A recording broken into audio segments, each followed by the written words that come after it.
fu ngeen mënta nekk nag ci biir réew mi ba ci biti réew yëpp ñu ngi leen di nuyu tey di leen jaajëfal saa su ne ci ànd bi ngeen di ànd ak ñun waaye tamit ci taamu gi lool ñu leen wax jërë ngeen jëfati ci loolu waaye tamit ñu gërëm leen bu baax ci noonu ni nga xamante ni ñoo gunge saa su ne ñu masaw leen tamit ci li nga xamante ne mooy ci coonoy jamono mbas mi COVID-19 fu ne mu indi fa ay mbir jamono ji yëfi métti lool su ko defee noonu la ñu dal di ñëw waxtaanee li nga xamante ne mooy li fees ci suñuy xibaar waaye tamit xew-xew jamono comme ni ñu koy defee saa su ne su ko defee ñu wax leen jërë ngeen jëfati beneen yoon laataa ñoo yegg si ponk yi tey li nga xamante ne nañ ko waxtaanee ci jotaay ji comme ni ñu koy defee saa su ne gannaaw bu ñu leen nuyoo dalalaat leen beneen yoon noonu lay bàyyi ki nga xamante ne mooy mu Ahmed Niang moom tamit mu nuyoo ñi nga xamante bu nuyoo ñi nga xamante ñoom ñooy nekk di ànd ak ñoom right now laataa ñëw ubbi jotaay bi moon ñaa jërëjëf Amadou maa ngi lay nuyu bu baax di sant yàlla mi nga xam ne may nañu ñu ñëwaat fii teew fii nar a indil askan bi xibaar yi wér te wóor ñu ngi leen di nuyu bu baax a baax fu ñuy mënta nekk si réew mi ak si biti réew amaan mbégte ñëw fii ànd ak yow tam su ko defee di leen wax la dañuy taaxeerlu di nga tënk xibaar yi si ponk yi si gën a fës su ko defee yooyu la ñuy waxtaanee fii si biir kër gi waaw. incha allah noonu la comme noo ko waxee nañ yegg si léegi ci ponk yi ñoo waxtaan ci jotaay ji comme ni ñu koy defee saa su ne ci noonu incha allah nañ waxtaanee dooree jotaay ji tolluwaay mbas mi ci biir réew mi latest update from the Ministry of Health nañ leen ko digtal léegi ñu waxtaanee ko tamit def jàngat ci li nga xamante ne mooy tolluwaay COVID-19 wala bokk COVID-19 bu la neexee ci réew mi nañ ko waxtaanee incha allah léegi tey leneen tamit li nga xamante ne nañ ko waxtaanee mooy yëfi face mask yi dafa mel ni am na ñu ci yëngu di ci business loolu nañ ko waxtaanee bu baax a baax ci li nga xamante ne mooy ci jotaay bi ñu ci yëngu naka lañ ko gisee xam ngeen ne nguur gi wax nañ ne is mandatory mooy by force la wala dañoo forcé ñi nga xamante ne mooy léegi nit ñi pour ku ne sol li nga xamante ne mooy face mask booy génn ci réew mi léegi nag am na ñu ci yëngu di ci def ay business ak yooyu nañ ci ñëw ci kanam tuuti incha allah su ko defee newspaper review tamit ci kanam loolu tamit nañ leen ko digtal li nga xamante ne moo gën a feste ci étiquette yëglekaay yi loolu ak yeneen ci jotaay jile tey ci ndorte week bi incha allah we'll start of course the program with matters of COVID-19 the situational report because Gambia has registered 68 new COVID-19 cases bringing the total number of cases to 2,963 since the confirmation of the first case in March. According to the 134th COVID-19 situation report released on Sunday, no new COVID-19 related deaths were recorded as the number still stands at 96. Now, 1,835 COVID-19 patients are currently receiving treatment or self-isolation and 44 people are in quarantine. Now, 281 new discharges were discharged from treatment centers and have fully recovered. That is the latest situation of the COVID-19 in the Gambia. Of course, moo ñam tolluwaay mbas mi ci biir réew mi mu ngi noonu comme ni nga ko gisee yëf yi dafa mel ni of course mu ngi wàññeeku léegi mun nañ ko waxee noonu donte ne ba léegi bu doon ñaari kees dee sax wala tri kees wala benn kees comme mu ngi fi rek xel da mun a dal ci mbiram parce que lum fi def la ba pare te tamit mu nekk daal li nga xamante ne mooy lu métti la ñëpp ñoo koy dund right now waaye leneen luñ cee wax rek mooy buñ demee bu doon ñu doon am 100 and close to 200 cases de mun naa ko waxee noonu sax 100 ak lu teg te buñ demee bi ñu am li nga xamante ne mu àggut 168 cases bu mujj bi démba loolu lañ dal di release foog naa ne war nañoo mën a wax ne xëj na xel mun naa daal ci li nga xamante mooy ci nu moo tasaaroo ci biir réew waaye ba léegi dafa mel ni yëf yi moom xal naa des. waaw sant rek because nu ko gars yi téye foofu baax na ak nu nga xamee noonu la nekk di demee yokkute bi mu ngi wàññeeku bu baax a baax mu ngi wàññeeku bu baax a baax because loo gis mooy ne te man lu ma si dee gën a neex mooy ne this time tam loolu foofu mu ngi bariwaat ba pare taxawaay bi tam dafa mel ni askan bi tam ñu ngi ku si nekk yaa ngi bàyyi sa xel si mbiri face mask yi ak social distance yi donte le boobu sax moom problème la fii si biir réew mi waaye face mask si daal nekk na lu nga xam ne résultat la moom nit ñaa ngi ko gis bu baax a baax ba tax na gis nga naka la kees si di wàññeekoo te loolu la ñaan yàlla mu continuer waaye gis nga tam ñi nga xam ne wéer nañ ba dellu seen kër yi lifin bi nu mu daay loolu tam nekk na lu nga xam ne lu am solo la waaw foofu nag moom nu mu gën a demee si kaw rek mu daal di gën a baax mooy ñi nga xam ne jot neen seen paj ba nga xam ne ni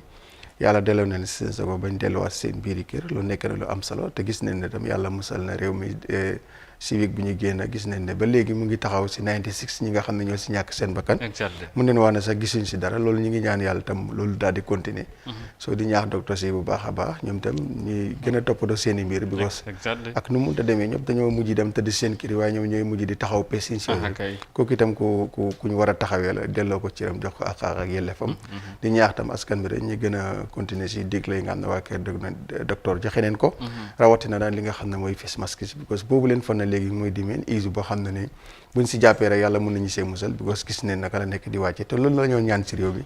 gis ne kii si mu ngi gën di wàcce waaye ñuy wér di gën di bari te loolu leen gis civique bi ñu génn di ñaan loolu continuer nekk na lu nga xam ne fu am solo la fi ko gars yi téye ñu téye ko fa rek di pousse mu dem yàlla mën nañu see génne te lii yoonu yokkute la si loo xam ne ni ñu ngi gën a am yaakaar si mbas mi because weeks yi la wala weer yooyu la si gannaaw nu mu demee woon dafa xawoon tiitoon neen trop nekkoon lu xaw a doy waar boo sant yàlla léegi bi nga gisee ne mu ngi wàññeeku te ñiy dellu seen kër yaa ngi bari so loolu moom buñ ko defee week rek ay 2 weeks rek dinañ téye baga dinañ ko téye dafa mel ni léegi ñu ngi ko bëgg a war ndomba te suñ ko waree ndomba rek bu yàggee ñu am buntu si moom waaw. ok ba exactly loolu am solo la tolluwaay bi ci réew mi comme na ngeen ko déggee waaye beneen boor tamit buñ ko xoolee ak nu mu doon demee dafa mel ni tamit comme noo koy soldat ñi nga xamante mooy soldat yi right now moom mooy front line health workers yi mooy fajkat yi ñoom dañ leen war a continuer di delloo njukkal. ndax ñoom bu méttee ñoom ñoo fi nekk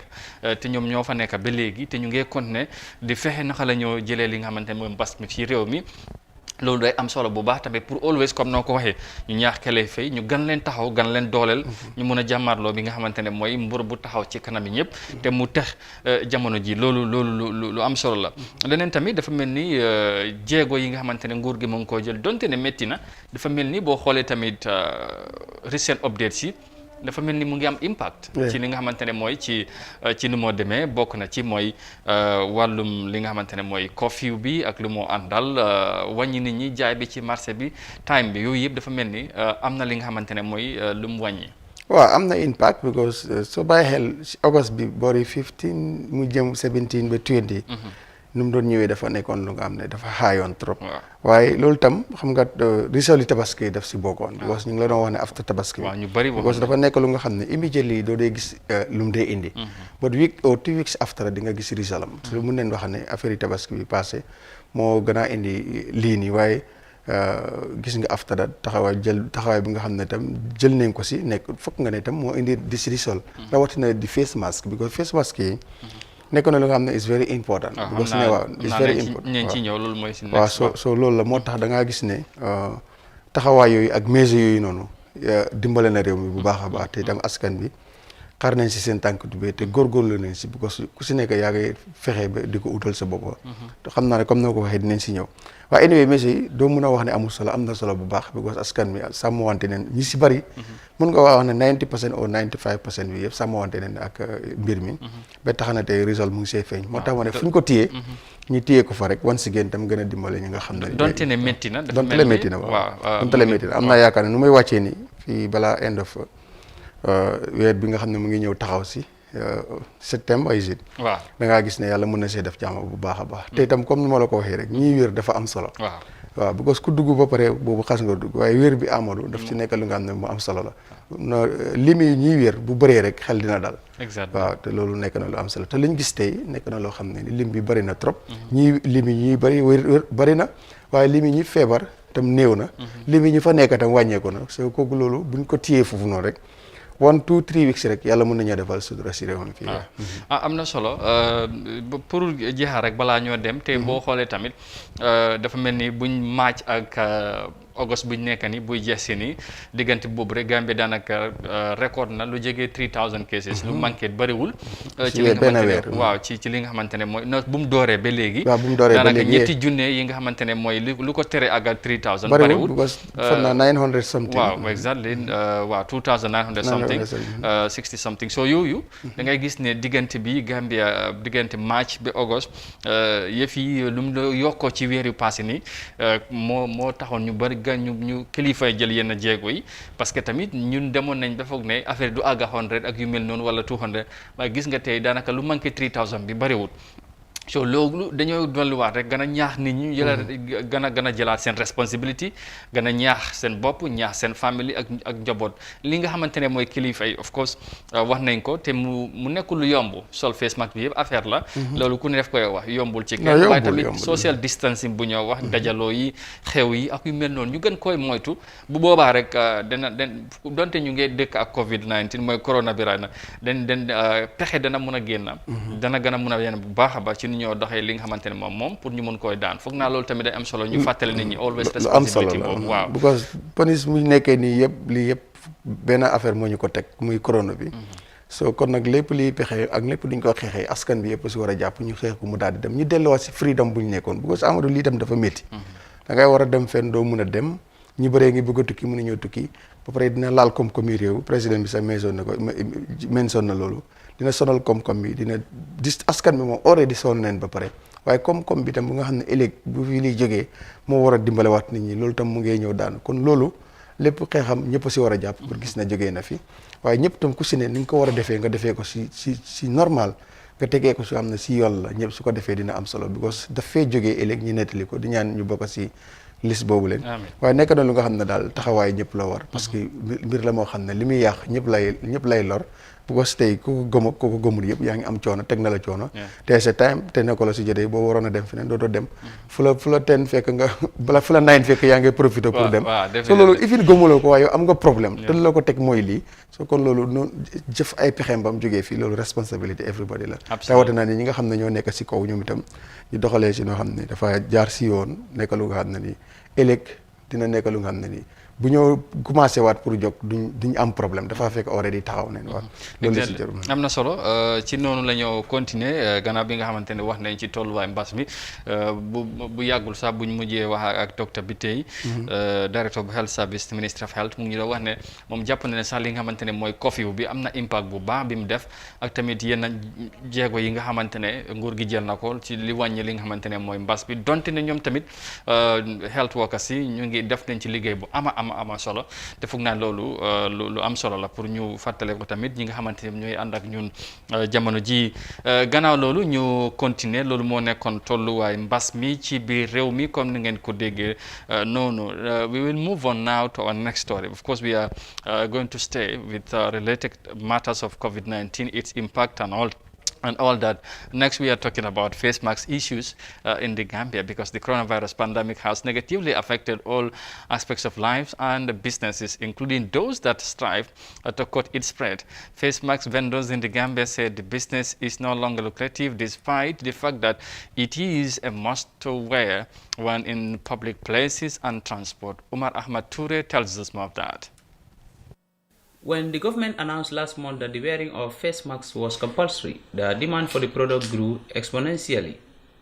But within a month, the prices of the face masks make a significant drop from $75 to $25, and even at such low price of less than $1, people are no longer buying. Face mask dealer Mohamed Sow at the Bruceby turntable saw the business boom for him within a very short span. Now, it is almost at a standstill. Face mask yi nag comme first time la gënoon a dox. Insert 1. For the face mask, the business was progressing at the beginning. Before Tobaski, the business was profitable, and 1 week after Tobaski, but right now it is not booming. You only sell in a bit. Baraseka, who also sells face masks at All Yundu Market, sees potential buyers come and test whether the masks fit in or not, then walk away without buying. He said he's worried this may help spread the virus. Bi dafa dé am léeg-léeg nga gis koo xam ne ni day ñëw na la damay jënd te jënd taxul koy jóg ñëw tës rek delloo moo ko tax a jóg This usually happens because you see someone who appears to be buying when actually he hasn't come to buy. He only wears the mask and returns it to you. But it is left to the seller to accept it or refuse it, and if you accept it, you should not sell that to others. You either throw it away or wash it with a detergent. If you don't wash it in a detergent, you should throw it away because this disease is spreading everywhere. The wearing of the face mask has been recommended by health experts who said it can prevent the spread of the respiratory illness via droplets from someone coughing or sneezing without covering. For Africa TV, Omar Ahmad Toure. All right. Jerejef, thank you very much, Omar Ahmad Toure, for that report on, of course, the impact of COVID-19 also hitting the face mask sellers in the Gambia, as you heard from there. Of course,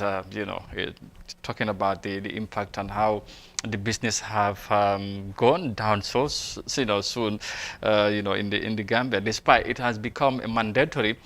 for the public to wear face masks in the Gambia. So mun ñam mu ngi noonu jaaykat face mask yi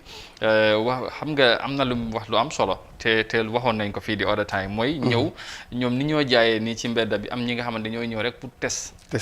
rek dem te jëndun te loolu dafa dangerous ci luy tas mbas mi am na ki ma kooloon di ma jox concern li nga xamante ne mooy concern boobu di ko rees di ma wax ne loolu kilifa yi dañ ko war a bàyyi xel bu baax a baax ndax mun naa gën a lawal tamit mooy feebar bi ci dëkk bi waaye tey ñoom ñi nga xamante ñoom ñoo cee yëngu bu mbir mi doolee dafa mel ni ñu commencé woon nañ ci gis seen bopp waaye dem ba ab diir yëf yi changé léegi dafa mel ni gisatuñ seen bopp bu baax ci business bi jaay li nga xamante ne mooy face mask bi li ma ci jàpp nag mooy dafa mel ni yëf yi dafa bugg a bari ci réew mi foo dem rek da ngay gis face mask ñu koy jaay xale yi ndaw yàgg ak ñeneen ñi nga xamante ne ñu ngi def business ak yu mel noonu ban jàngat nga ci am ci li nga xamante ne li nga déggee ci ñoom ak yëf yi tamit yow ni nga koy gisee si biir dëkk bi. non buñ sañoon sax kenn du jarle bu ko dafaa jeex dafaa xeewi te loolu la ñuy ñaan sax waaye itam comme test beeg yooyu nga ne kilifa yi taxaw si yooyu kilifa yi duñ si mën a taxaw boo taxawoon si mooy nekk ne ñoom tam ñu indi seen on jox ko askan bi boo defuñ loolu kon duñ mën a contrôle kuy ñëw di test ak yooyu loolu mënuñ ko jaaykat yi rek la ñoo wax ne ñu avoid loolu te jaaykat bi dafa yàkkamte ku ñëw jënda loolu c'est problème xëj na teg ko ci yoon mooy wax ak jaaykat yi tamit fekkee da ngay jaay xëj na nga li ngay jaay nga defee ko li nga xamante ne kuy ñëw tamit du génne noonu rek test fekkee da nga am maag ci kaw ñu dugal ko ñu liggéey ko li nga xamante ne na mucc ayib ku gis ne dana xam ne lii lu jaar yoon li dana ma xëj maag baa ngi nii wala yow nga yore nga ne ko ne naka la em mu ngi nii bii nii la em bii nii la em fekkee dafay jënd loolu mu ngi ci mbuus am na yeneen dañ ko paqueté ba mu nice nekk ci paquet waaye ñeneen ci nii rek lañ ko téye ci biti xam nga loolu yëpp organise la laaj loolu yëpp tërali la laaj waaw soo ku waroon a jiite loolu defu ko foofu nag kilifa nag foofu mooy seen taxawaay so this is the problem so kon foofu moom gars yi duñ foofu amuñ fa benn pexe moo taxee waxuñ si dara because xam na ne area la boo xam ne ni lañ si seen taxawaay defuñ ko si liñ si waroon a defuñ ko si so léegi teeloo yi xam nga den bëri si dëkk yi moo tax léegi mu ngi bëri so am na teeloo yi nga xam ne ren man am na ñu ma si waxtaan ñu ne ñoom ren ñëwuñ sax ñëwee client si julli bi comme na ko kii waxee si tabaski before tabaski and 2 weeks after tabaski affaire yi dafa takkar naa si woon soo ñu si bëri mu ne man moom ren laaluma sax machine bi pour ñëwal client bi ko fiil si lii laa ko seere te gis naa si sama bopp soo ñu bëri gis nañ si seen bopp wax dëgg yàlla because thousands of face mask teeloo si local bi mu jëy na dem because finally sax soo dajeeg 10 people ñaar ñett nga see gis mu amee bu Chinese bi ñu si des local woon bi la amee because li problème bi mooy ne bële mënut yàgg te soo ko fóotee at the same time mun naa yàqu waaye léegi mujjee gi dañ mujjee jël suñ tiis yi bu ay wax si yeeg yooyu noonu poppaleen si far te fer ko yooyu saa su tilimee mën nga koo daal di fóot te da nekkul nit ki mënut every time mu jënd lu ma gëm rek mooy ne yi teeloo si di defar mën nga koo fóot si tilimee dafa mel ni boo si amee ñaar ñetta soo yow dootul nit nga jëndal dootoo gaaw a jëndaat soo da ngaa gis ne da ngaa fóot bii rek passé soo loolu moo waral ñoom tam seen affaire doxul te ba pare ñu ko def bëri na waaye comme li ñuy ñaan sax mooy face mask si nekkoon fi léeboon lippeen mu jógee fii because dafa nekk lu nga xam ne fitna la neexul nit ñi because dafa métti pour sol ko pour ñu wax ne am na ñu nga xam ne dañ si dee am coono bu rëy amul sax ku si amul coono so wala waaye loolu dafa am lu ñu forcé pour ñu def ko mooy mucc si mbir yi waaye may nekk na lu nga xam ne lu am solo te teeloo si itam jàppale nañ si askan bi bu baax a baax first time seeroon na demoon na 150 ba léegi sa am na yi ko jar waaye dem na ba nga xam ne fi 20 yow sa doole lu mu tombee mën nga ko am ifin $20 mën nga si am boo xam ne yàlla mun na laa def boo ko solee yàlla musal la si leneen doo jox keneen tam du la jox. soo ñoom jàpp nañ si bu baax teelu si jàpp nañ si bu baax a baax bu ñëpp jógee yomb na te bëri na léegi koona boo dem di nga mën a am face mask quoi. bu ko da ngaa dem sax nga fàtte sa bës da ngaa toon on your right or left hand nga dem jënd beneen ñoo lifin ko. exactly ci ñu koy jaay ba léegi donc nga wax na of course teelo yi dafa mel ni tamit ñoom gis nañ seen bopp bu baax. te loo gis rek jafe-jafe yu gis nga mu ngi noonu gis nga ñi comme ni nga ko yoree noonu ci mbedda bi ñu bëri xam naa ne dañoo wax ne lii xëy na borom nañ ko mën a doxalee leneen comme ni nga ko waxee waaye yaa ngi doon wax ci teelo yi ñoom tamit am na ñenn ci ñu gis seen bopp ci liggéey boobu te loolu dafa am solo waaye tamit donte ne métit bi ak condition yu mu àndal ak yooyu wax nga ko loolu dafa am solo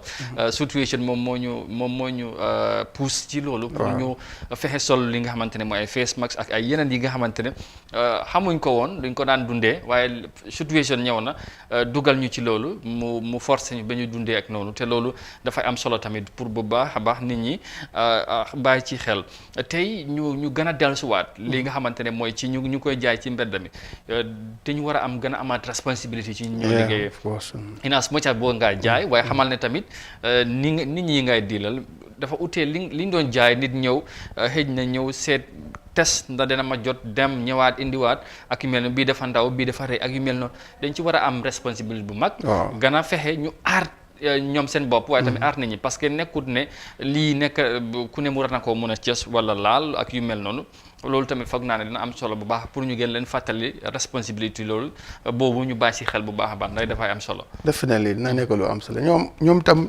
dañoo jël seen responsabilité rek doxal li nga xam ne tam war na leen te li nga xam ne dina dimbale askan bi tam parce que ñu ngi koo jaay pour gis seen bopp waaye ñu ngi koo jaay tam pour askan bi. absolument mun a mucc si yeneen yi. so loolu tam nag ñoom tam am nañ si bék rôle bu ñu xam ne war nañ ko simplifier mooy ne. su nit ñëwee bu ko sol natt ko nga ne ko non. seetal rek da ngay xayma sa size waaye bul ko sol dugal ba pare génnewaat ko jëlaat beneen di natt su am na sax ñoo xam ne sax dañ ci far commencé seetoog yooyu noonu affaire yi mu ngi mel ni lañ commencé sax mu nekk lu ko something loo xam ne part of ñun la comme jigéen ñi sax comme soo takkee jaaru o nangam dañ si commencé sax di seetu di tegal ni puus na le soo da ngaa war soo waaw mooy ne soo nañ si bàyyi xel bu baax bu kenn natt sol ko kaar dugal ko ba mu baax nga ne bii dafa dang oo dafa rëy nga génnewaat ko loolu waruñ ko alaawut fekk su nekk nañ seet naka leen koo doxalee ba nga xam ne nit ki war na mun a xam ne lii saay sam la mu jënd ko yóbbu ko waaye sol simiwaat keneen ñoo sol simiwaat loolu moom mbir la moo xam ne ni daanaka su jëratut jaay face mask exactly ndax waruñ tamit ñu xaar ñu ne dañoo xaar ba kilifa yi jël ci ay dogal wala wax leen ci wala forcer leen ci dafa am yenn yi nga xamante yow yaa jël sa responsabilité bopp xam nga ci réew mi nga nekk ndax ñeneen ñi lu leen ci dugal mooy ci luñ doon nekk léegi doxatul mënuñ cee yëngu parce que mbas bi mayut ko ki nga xamante ne xëy na bu xëyoon dafay dem ubbi suba bi ngoon wala nekk ci yeneen xëy na 10 o'clock la doon mën a génn ci guddi wala 9 nekk ci di liggéey ba borset tey loolu amatul ñooñu bu fekkee bi dem nañ leneen tënkaleen mbas moomu leen ñu te lii bokkali koy xeex buñ ñëwee bi dugga ci business boobu war nañoo fexe ñoom tam nu ñu cee jàppee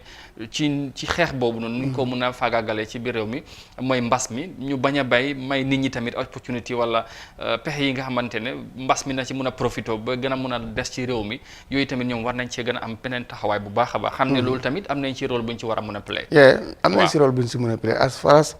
ñoo bàyyi lii dem def lii su ni ku nekk nag bu la dara jaralee nga bàyyi li nga nekkoon dem topp ko loolu tam da nga koy jox cëram jox ko sartaam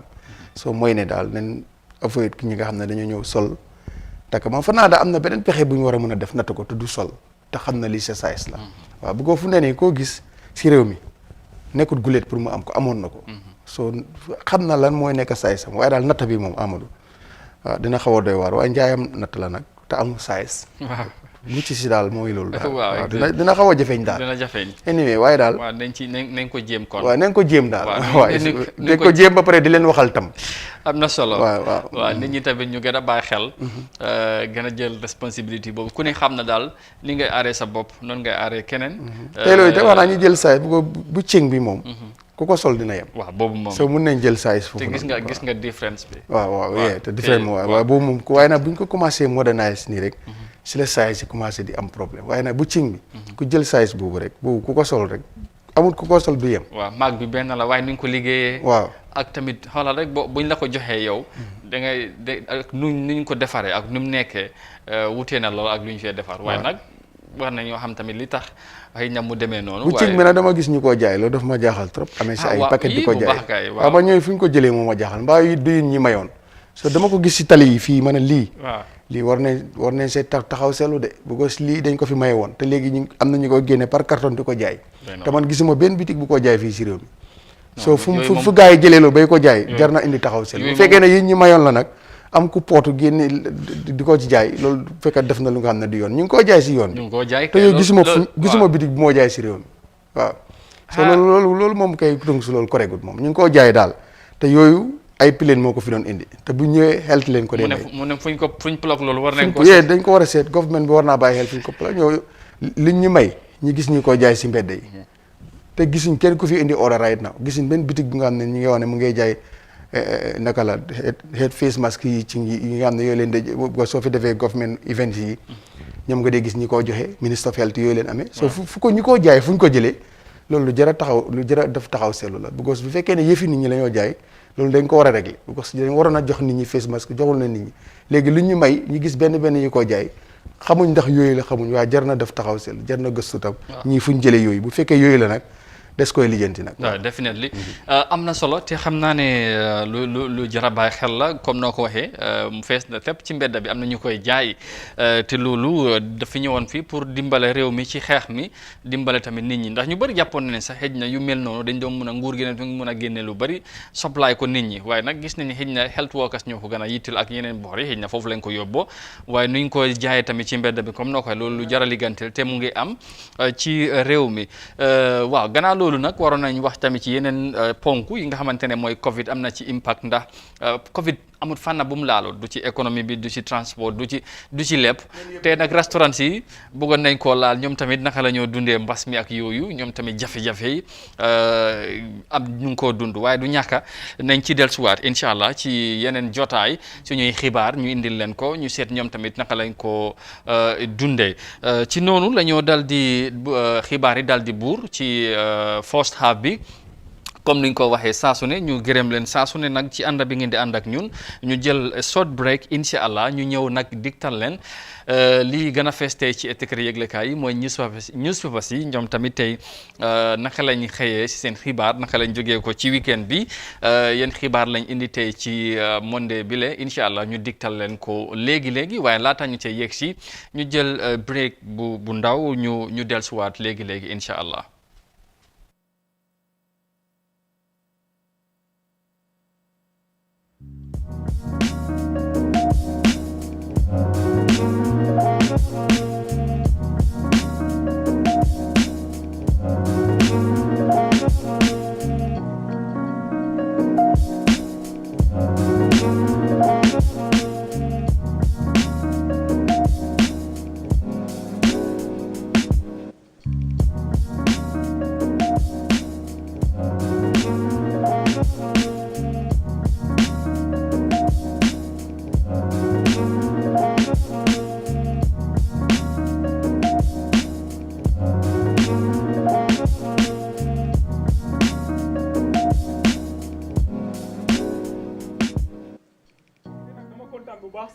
si ñëw bi nga ñëw seet si suma tabax bi kontaan naa ci trop. maa gën a kontaan bi ma ñëwee fekk sa tabax bi toll fii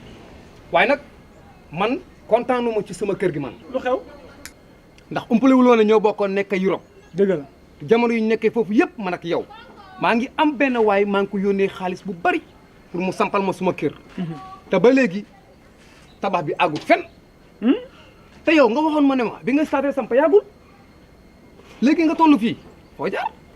li waral loolu nag mooy dama ànd ak waa Baluwo. kon su ma la déggee Baluwo dañuy yëngu ci samp kër tamit. ni ngay def nag yomb na da ngay log on to www.baluwo.com mun ngaa jënd ci ñoom ciment suuf banta weñ ba ci daaj yi nga xam ne di nga ko soxla lépp lu jëm ci wàllu samp rek mun nga koo am ci lu yomb ak Baluwo daal yaay dugal sa xaalis fi nga ko bugg a amee ko ci ni nga ko buggee.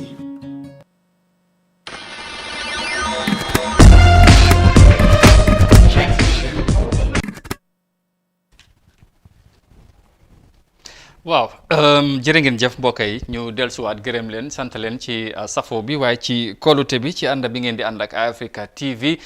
surtout ci waxtu bi ci Good Morning Africa xam ngeen ne bu waxtu bi jotee ci biir week bi Monday ba Friday dañu leen di diktal li nga xamante ne mooy programme bi la ngeen taamu ko lool nag jox leen ci xibaar yu wér te wóor ci noonu gannaaw bi ñu leen joxee tey li nga xamante ne mooy 4-star programme bi ñu dal di yegg si second half bi mooy tey etu kër yëglekaay mooy newspaper yi ci réew mi tey la lañ xëyee si seen xibaar loolu lañ leen di indi léegi ci noonu tamit ñu daal di gërëm bu baax ñoom ñooñu di Star GSM ñoom ñu dooleel newspaper review bi saa su ne duñ ko tay di wax di leen gërëm bu baax ci taxawaay boobu leen ndax am na solo ci noonu ñu fàttali lépp li nga xamante ne mooy li ajum ci wàllu mobile ak li mu àndal of course ay satellite ba ay receiver soo leen demee seen maakaan ci Westfield Tabokoto Belatrikunda ak Talinding maakaan bu mag bi moom loolu lay wax ñu fàttali leen loolu day am solo boo leen fa demee da ngeen ko am ci nu mu gën a yombee waaye tamit ci nu mu gën a amee solo incha allah ci loolu tey ñu am ci newspaper si di Point newspaper ñu am ci tamit di Standard newspaper and the Fourier newspaper ñetti newspaper yooyu tey lañ leen indil ci xibaar yi ñu dooree ko ak di Point newspaper ñu seet tey ñoom lan lañ xëyee Point ñu indi 3 in police net for mob justice beneen bi mooy Barrow appoints new URR governor and government expenditure net lending increases to $10.8 billion and May outlines objective of coalition 2016. And still on the Point newspaper, government urged to mediate between two rivalry Sarahule groups. mu ngi noonu loolu moo dal di fes ci seen headlines yi wala seen xeet yi njëkk tey ci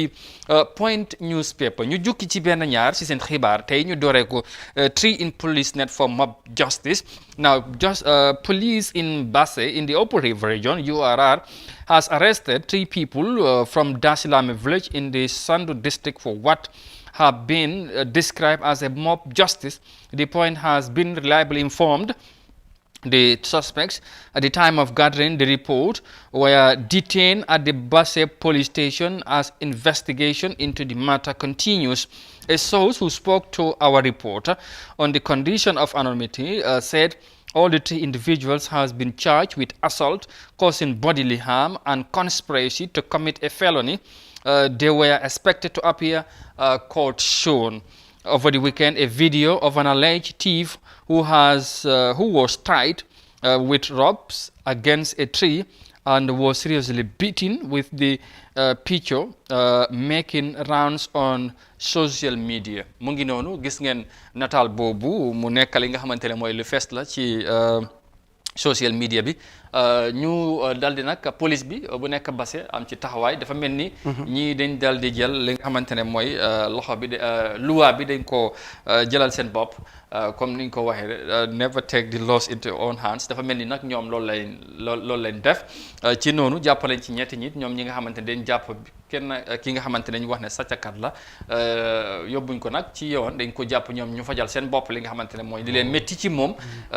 jàpp ko dóor ko taka ko ci li nga xamante ne mooy ci garab bi comme ni ngeen ko gisee noonu jamono ji yëpp loolu moo mu ngi doon trend si social media bi ñu bari nag am ci gis-gis tey police bu nekk Basse am ci beneen taxawaay jàpp ci ñetti nit caaj leen fu mu nekk ne ñu ne ñu ngi leen detain gannaaw ñi nga xam ñu ngay dem gestu ci yëf yi nu mu demee. lu doy waar la nag because sàcc moom boo ko xasee ba jàpp rek soo gisee sàcc ñu bëri sàcc suñ leen riite rek ñu dawali police station. ñoom loolu xam nañ lu tax de bu ko xam na ne ku fa dugg yar dootul la gaaw a de waaye am na beneen yar bu lay xaar. bi yar bu nga xam ne boobu la loi teg waaye soo fajalee sa bopp rek soo jëlee loi bi nga téye ko sa loxo fajal sa bopp rek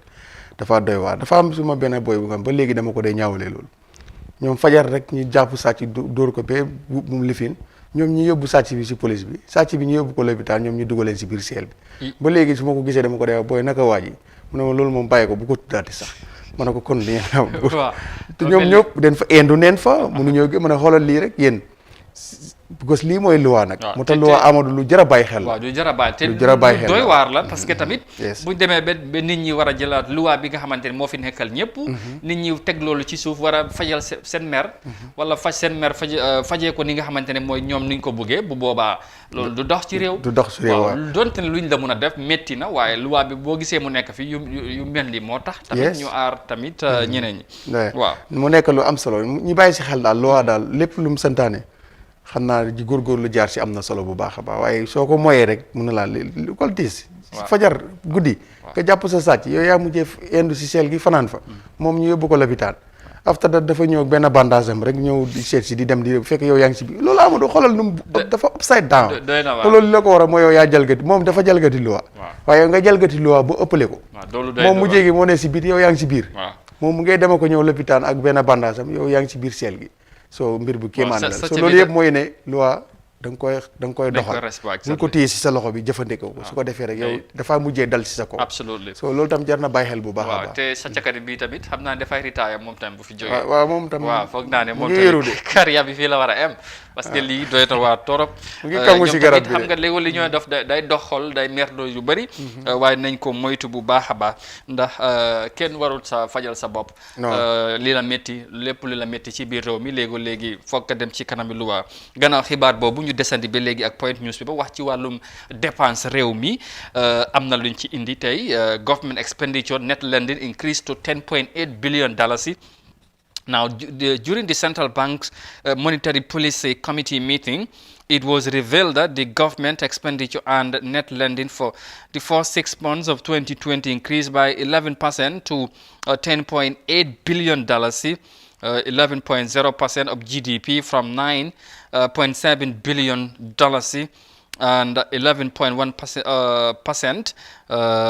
of GDP in the first half of 2019. Bakari K. Jame, the governor of Central Bank, in a statement stated that current expenditure increased by 31.2% of 8.0%. That's 8.1% of GDP compared to $6.1 billion, 7.0% of GDP in the first half of 2019. Wow, dafa mel ni mon ñang réew mi ci wàllum dépense ak lu ñoo leb bi surtout leb bi ñu bari am ci tey xel ñu bari yàgg di ci wax di ko wax ne réew mi war nañoo seetaan suñ bopp ci ni ñoo lebee ndax leb bi bari na waaye dafa mel ni loolu mu gën naa yokk ci 6 months bu 2019 Gambia lum leb dafa mel ni jéggi na dayoo te tamit ñoom seen bopp foog naa ñu cee def taxaw seetlu toll ci bokk ci nag ak situation du moo demee mbas mi ak yooyu mu nekk daal li nga xamante ne mooy lu métti la ci réew mi ci ni ñoo doxalee yëf yi jamono ji waaye nag lii moom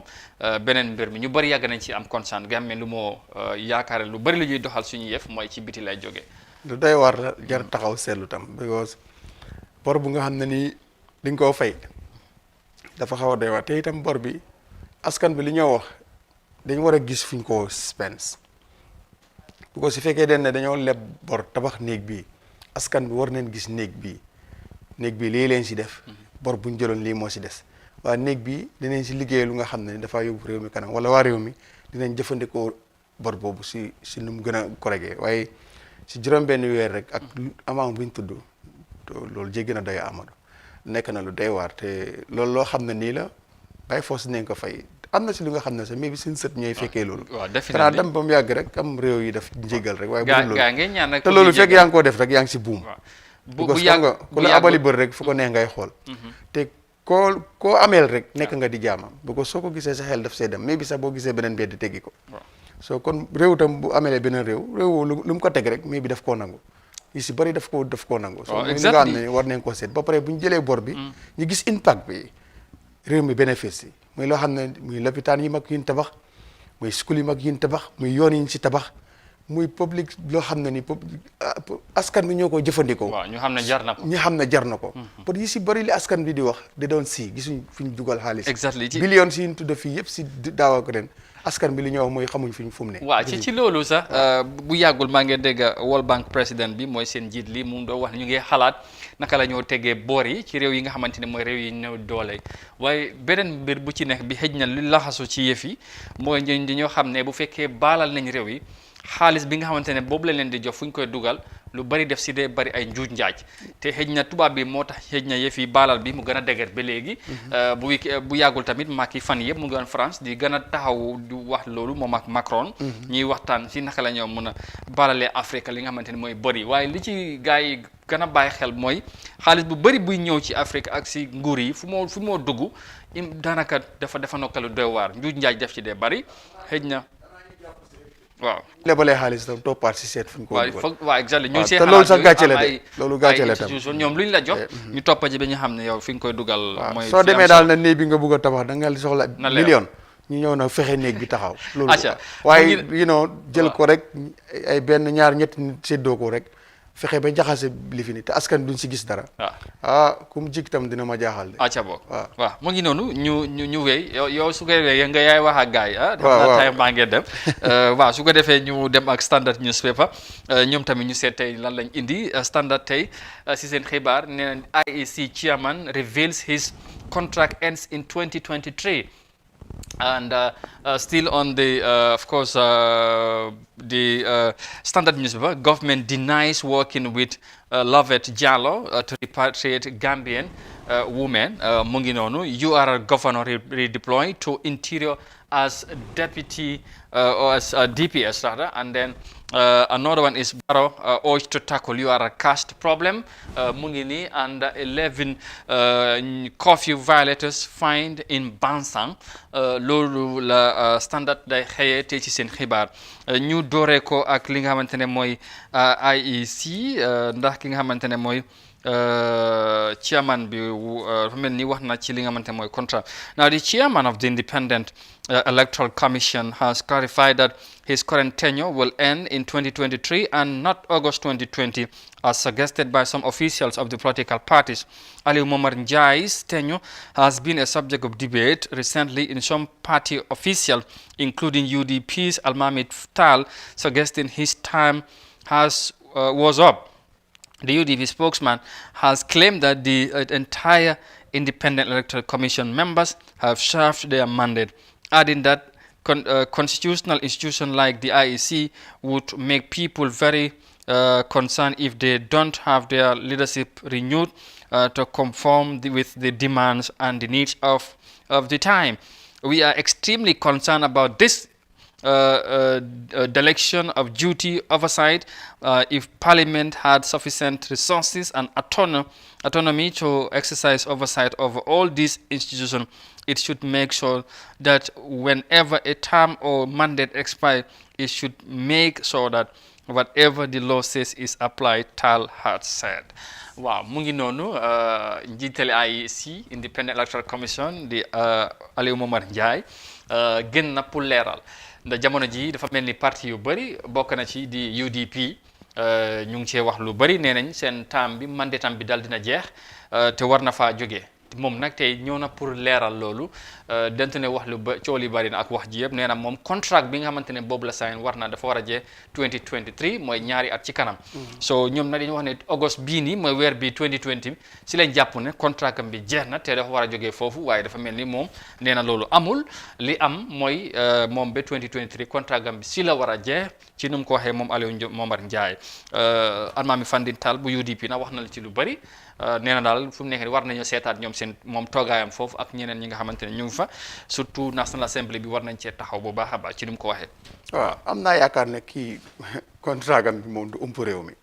moom si boppam génne na leeral waaye am na ku ko jox contrat bi kooku te war na mën a gën a leeral. te am naa yaakaar ne nu mu génnee def li ne 2023 la contrat am di jee te contrat bi nekkul lu nga xam ne secret la président bi moo ko sign ak moom. so loolu lu leer la loolu moom xam naa ne moom génne na leeral boppam. léegi président bi tam mun na see gën a leeral ne loolu la defoon xaatimoon seen diggante ñoom ñaar am naa yaakaar ne Amadou lii lu la na mënu faa nekk because mbir la loo xam ne si ay kayit leen ko teg waaw ñoom tam wax neen seen jortu nag wax neen si luñ bugga moom génn na leeral waaye am na keneen ku gën a mën a leeral tam askan bi yëpp ñi firi leen wala ñi leeti leen moom wax na ne 2023 la moo jeexal waaye am na kum saynat kayit bu muy président bi because moom moo dee tànn waaw président bi moom fii la ko fekk waaw président bi foofu la ko fekk waaye kayit yi ñu ngi fa fa naa ne jàmme moo ko tànnoon ñoo mën a leeral lu si nekk waaw moo ko mën a leeral lu si nekk waaye itam xel tam ku mu neex nga jàngataat parce que depuis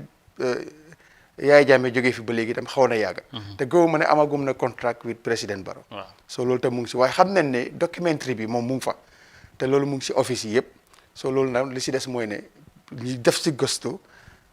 si gëstu seet ndax lu ñu wax moom lu mu génne wax dëgg la wala du dëgg te bu loolu amul solo sax bu neexee président Adama Barrow ëllëg kii jógee fa keneen ñëw parce que moom moo mën a falaat keneen ku nga xam ne ni mooy nekk président ku nekk boppi IEC so da ngaa gis ne loolu daanaka loolu doosin maata waaye anyway lu jar a gëstu la nag parce que yàgg na dafa mel ni nag contrat nag depuis Yaya Jammeh te xam naa ne Yaya Jammeh lu ko gënoon a itteel mooy 2017 élection bi ak parliamentary bi waaw contrat gi Yaya Jammeh ba 2023 nga amoon ko Yaya Jammeh def ko dat contrat kum neex tam nga gisee ko nu la nee waaye lu ñu war a gëstu la te président bi war naa bokk si lii su fekkee dafa bëgg mu continuer waaw loolu dama appoint ko so mooy loolu waaye tam xam naa ne tam ni ñoo tànnee njiiti IEC waru nekk only di président right now askan bi dañ si war a dajee xam kan la loolu xam naa mu ngi si suñu kanam jàpp naa ne bu ma juumulee loolu yëpp mu ngi si constitution bu bees bi nga xamante ne war nañ am nañ yaakaar ne war nañ ko waaye daa anyway xam naa ne bu dee 2020 depuis ñu fal ko ba léegi waaw ba 2020 yaay contrat bi mu ko jox waaw yaakaar la woon tamit ndax xam nga ne mooy loolu waaye anyway parti yi ñu ci wax mun naa am NPP bokkul ci waaye lu ci nekk rek bu fekkee ne yéen boo ngeen cee xam more details of this story and others ngeen ut standard wala point lépp mu ngi ci biir ñu desandi ba léegi ak standard doo wax ci wàllum government bi ndax government denies working with Lovett Jallow to repatriate Gambian women. Now the government of the Gambia has categorically denied working with Lovett Jallow or her NGO Action for Humanity to repatriate 36 stranded Gambians women in Lebanon. Madam Jallow appeared in a live Instagram video last week in which she reported that the Gambia government have initially rejected her help to bring back the women, now wants to work with, collaborate and accept her help in the repatriation. At least 45 stranded Gambian women in the Lebanon have appealed to the Gambia government to repatriate them. The women are believed to have been trafficked to work in Lebanon on contract basis and claim to have been subjected to all forms of inhuman treatment. Madam Jallow said she has paid $3.2 million to help repatriate what is now more than 40 Gambian women stranded in the Lebanese capital Beirut. She added that a total payment of $3 million will be made to finish the mission, which include the paying of lawyers, fees, and the communication, as well as women's upkeep and test for COVID-19. However, the Foreign Affairs Ministry said, contrary to what Madam Jallow has made Gambian people to believe, they are in fact not collaborating with her. So loolu mooy li jógee ci nguur gi Minister of Foreign Affairs nee na ñoom liggéeyuñ boolewuñ seen bopp ci Lovett ak li nga xamante ne mooy organisation bi lu moo def pour fexe indiwaat jigéen yi nga xamante ngi Libanon bugg a ñiif si xëy na yombul moom nag mu am organisation bu moo liggéeyal ñu bugg a cee jàpp fay dugal ci xaalis ay millions ci nuñ ko waxee mu ñëwoon nag demoon live Instagram waxoon na bu njëlbeen bu mu ko waxee nguur gi ñeneen duñ ci ànd waaye after demoon nañ ba ñu ne léegi par nañ pour liggéey ak moom ci nu mu ko waxee moom waaye tey lu ministre bi génnee ci news bi lu mu wane ne mooy ñoom bokkuñ ak moom ci loolu ànduñ ci ak moom soo loolu ñoom loolu lañ génnee ci seen wax yi tey mun na waaw leen rek Amadou moo si ñoom ñoo xam ñu ne li tax bëggu ñoo liggéey ak moom waaye lu si nekk rek war ngaa seen njëriñu askan bi te ñoom fu mu ne nii li ñoo gis rek mooy ne ñoom comme que bëggu ñoo liggéey ak moom lu mu naroon a def na ministre bi jël date responsabilité def ko immediately loolu la askan bi di xaar comme que moom jëloon na fay ay lu dem si 2 millions pour gis ne doomi Gambien si yoon ñëpp si neen mu bëggoon na ko def ak mbootaayam sa nguur gi ne duñ liggéey ak moom lu mu bëggoon a def balaa nguur gi pour mu dëggal lu wax ne du liggéey ak moom lu mu waroon a def na ministre bi dem def loolu indi doomi Gambie yooyu ñu ñibbi si seen réew because ñi fa nekkatoon di Ghanaian Sénégal ñoom ñëpp seen doomi réew ñoo leen jël si yóbbu leen indi leen te doomi Gambien si ñu ngi ko yow te yow réeróoro mbir ni rek am na si weer yi la ñu doon waxat ñoo xam ne di same thing dañoo wax ne sénégalais yi fa nekk ak Ghanaian si ñibbi neen ak any doomi africaine boo xam ne bu fa nekk dañoo ñibbi doomi Gambien si des fa so loolu tam dafa nekk lu nga xam ne lu doy waar la Amadou fu doomi africaine daje rek doomi Gambien moo fa mujjoo jógee te nag man foogoon naa ne amoon nañu yaakaar ne te askan bi amoon nañu yaakaar ne gis neen ku nga xam ne nii pare na see def ndimbal pour ñooñu ñëpp si jarutoon ay li fi waaw uti ay gis-gis ak yu mel waaw ba noonu. gisante si sa boppa waaw. bu ko dafa mel ni ay gisante gis si sa boppa daf si xaw a xew si diggante ministre yi ak ñii Ak moom. donte la vidéo bu mu génnee xaat na lu mu ci waxee métti na tàng na but bu sellal interest bi lay waroon a seet te nag immediately Gambien askan bi population den bugga ñoom lu kii naroon a def ñoom ñu def ko su ko defee dinañ xam ne ñoom bugg ñëw liggéey kii but bugg ñëw toog tam di continuer di gis ne ñooñu ba léegi ñu ngi si réew ma bëgg a ñib si te mënuñoo ñib si yow soo ko mënul te ñoom dañ taxaw fii ne mënuñ ko wala nañ am na sax PRO bi demoon na ba ne luñ yaaxal ne leen arrest something like that am na si time bu nga xam ne waxoon na lu te am na ku taxaw na ñëw nga ne kooku doo liggéey ak moom defuloo ko waaye léegi demal yow lu mu bëggoon a def demal nga def ko te loolu la askan bi di aar si ñoom waaw ci